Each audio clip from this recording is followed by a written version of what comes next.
Et si le football n'était pas qu'une question d'argent, mais de renaissance?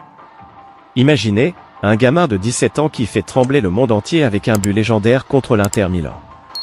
Un prodige adulé par des millions, comparé à Messi avant même d'avoir 20 ans. Puis, le cauchemar, blessure en cascade, doute, exil forcé. Et là, bam! Sur la Riviera française, il explose tout, 6 buts en 5 matchs, dont 3 comme remplaçant. Oui, mes amis, on parle d'Ansu Fati. Mais attendez. Monaco, ce club qui rêve de gloire européenne, hésite à le garder pour de bon. 11 millions d'euros? Une aubaine ou un piège?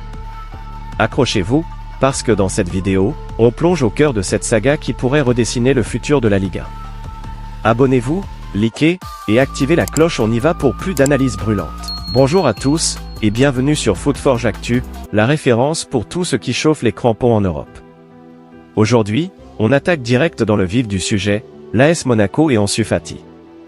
Cette actu qui tombe comme une bombe, relayée par Mundo Deportivo, fait trembler les réseaux.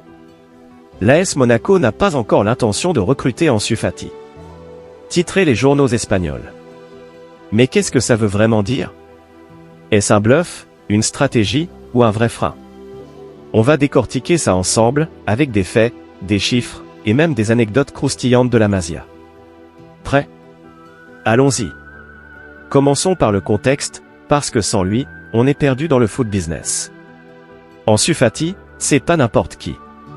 Né en Guinée-Bissau, arrivé en Espagne à 6 ans, formé au Barça depuis tout petit. À 16 ans, il signe pro. À 17, il devient le plus jeune buteur de l'histoire du Barça en Liga. Souvenez-vous de ce but contre l'Atlético en 2019, un slalom fou, une frappe en lucarne, et le Camp Nou en ébullition. Le monde entier le voit comme l'héritier de Messi. Mais le destin en décide autrement. Blessure au genou en 2020, rupture du ménisque. Retour, rechute. Opération à répétition. Prêt à Brighton en 2023, 7 buts en 26 matchs, honorable mais pas transcendant. Et là, l'été 2024, le Barça le prête à Monaco pour 1 an, avec option d'achat à 11 millions d'euros, plus bonus. Une affaire en or pour les Catalans, qui ont besoin de cash pour respecter le fair play financier. Et Monaco? Ce club princier, dirigé par un prince qui adore le beau jeu, voit en Ansu le missing link pour viser le top 4 en Ligue 1 et briller en Europe. Adi Huté, l'entraîneur, le voulait absolument. Et devinez quoi? Ça marche. En seulement 5 rencontres toutes compétitions confondues, Ansu a planté 6 buts. Oui, 6. Et attendez, il n'a été titulaire que 2 fois. Contre Lille, il entre à la 60e et marque le but de la victoire. Face à Marseille, un doublé en 20 minutes. En Ligue Europa, contre le Steaua Bucarest, il signe un hat-trick en solo. Les stats parlent d'elles-mêmes, 2.4 tirs par match, 1.8 dribbles réussis, et un XG, expected goal, de 4.2 sur ces matchs. Il surperforme de fou. Les éloges pleuvent en France. L'équipe titre, Fati, le feu follet monégasque. RMC Sport, il redécouvre la joie du buteur. Même en Espagne, Marca s'extasie, Ansu renaît là où personne ne l'attendait. Mais voilà le twist, malgré cette explosion, Monaco freine. Pas de décision hâtive sur l'option d'achat. Pourquoi? Entrons dans les coulisses avec les mots du grand Manitou, Thiago Scuro, le directeur sportif de l'ASM. Cet homme, ancien de la Juventus et du Genoa, est un tacticien du marché. Dans une interview exclusive relayée par nos sources, il lâche: l'essentiel est de garantir à Ansu le temps de jeu nécessaire pour qu'il devienne un joueur clé et régulier pour Monaco. Le business n'est pas une priorité pour le moment. Boum. Pas de chiffres, pas de deadline. Juste du bon sens footballistique. Scuro insiste, le club est protégé par l'accord avec Barcelone et le joueur. Option activable jusqu'en juin 2025, avec des clauses de performance qui pourraient la faire grimper à 15 millions. Mais pour l'instant, on laisse courir. On prendra la décision en temps voulu, ajoute-t-il. C'est malin, non? Imaginez, si Ansu flambe jusqu'à la fin de saison, Monaco l'achète pour peanuts. S'il retombe dans ses travers, on renégocie ou on rend le joueur. Du pur poker monégasque. Mais creusons plus profond.